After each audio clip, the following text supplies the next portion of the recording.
12 रबीउल अव्वल है, सुबह के 4:20 हुए हैं। अल्लाह ने आपको रमज़ान में नहीं पैदा किया कि रमज़ान के बाबरकत महीने में आए, हज के बाबरकत महीने में नहीं, आपके आने से रबीउल अव्वल बाबरकत हुआ। आपको किसी बरकत की ज़रूरत नहीं थी, आपकी बरकत से रबीउल अव्वल बाबरकत हुआ। फिर मैंने ना वहाँ कैलेंडर देखा मक्के में कि 12 रबीउल अव्वल को सुबह सादिक कितने बजे होती है, तो 4:20 पर थी। तो मैंने अपने बयान में ये इजाफा कर दिया, पुरानी किताबों में तो नहीं मिलता है, तो ये मैंने अपनी तरफ से इजाफा कर दिया कि सुबह के 4:20। अब्दुल मुत्तलिब बैतुल्लाह का पर्दा पकड़ के गिड़गिड़ा के रो रहे हैं, या अल्लाह मेरा अब्दुल्ला तो ले लिया है, उसकी मैंने निशानी दे दे। अब्दुल मुत्तलिब को क्या पता कि कौन आ रहा है, तो ये तो सैयदुल कौनैन आ रहा है, ये काबा कौसैन औ अदना आ रहा है, अलम नशरह लक सदरक आ रहा है, ये शाहिद मुबश्शिर आ रहा है, ये नज़ीर दाई इलल्लाह आ रहा है, ये सिराज मुनीर आ रहा है। वन्नज्म इदा हवा मा दल्ल साहिबकुम वमा गवा मा यंतिकु अनिल हवा इन हुवा इल्ला वह्युन यूहा। ये वो आ रहा है, ये खुद नहीं बोलता, उसकी जुबान पे अल्लाह बोलता है, अल्लाह बोलता है। अब्दुल मुत्तलिब पर्दा पकड़ के रो रहे हैं, या अल्लाह अब्दुल्ला की निशानी दे दे। उनको क्या पता कि क्या हो रहा है।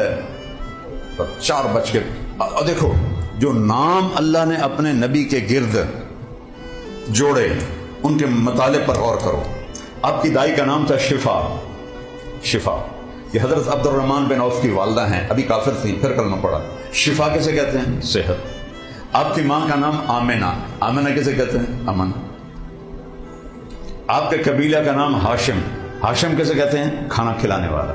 आपके परदादा का नाम अमर था, लेकिन वो इतने सखी थे और हाजियों को खाने खिलाते थे, तो उसको हाशिम कहते हैं, खानदान का नाम। और बाप का नाम क्या है? अब्दुल्ला, बंदगी। अपना नाम क्या है? मोहम्मद, जिसकी तारीफ होगी। दूसरा नाम क्या है? अहमद, जो रब की ऐसी तारीफ करेगा कोई कर ना सकेगा। दूध पिलाने वाली का नाम क्या है? हलीमा, अखलाक वाली। कबीले का नाम क्या है? सादिया, सादतमंद। जब औरतें आई ना बच्चे लेने के लिए दूध पिलाने, तो सब आपको यतीम समझ के छोड़ के चली गई। हजरत हलीमा भी छोड़ के चली गई। तो आखिर में उनके खामिद अबू कफ्शा रज़ियल्लाहु अन्हु ने कहा, हलीमा खाली हाथ जाने से बेहतर ऐसी यतीम को ले लें, चलो कोई सवाब भी मिल जाएगा। तो वो आई तो अब्दुल मुत्तलिब ने बुलाया, कहा तेरा नाम क्या? कहा हलीमा। कहा अच्छी फाल है, अखलाक वाली। तेरा कबीला का नाम क्या? कहा जी साद। कहा ये भी अच्छी फाल है, बख्त वाला, सादत वाला। ले जा मेरे पोते को। जो ही हलीमा की छातियों में दूध एक कतरा नहीं था, जो ही आपको गोद में लिया, दोनों छातियों से दूध टपकने लगा। ऐसा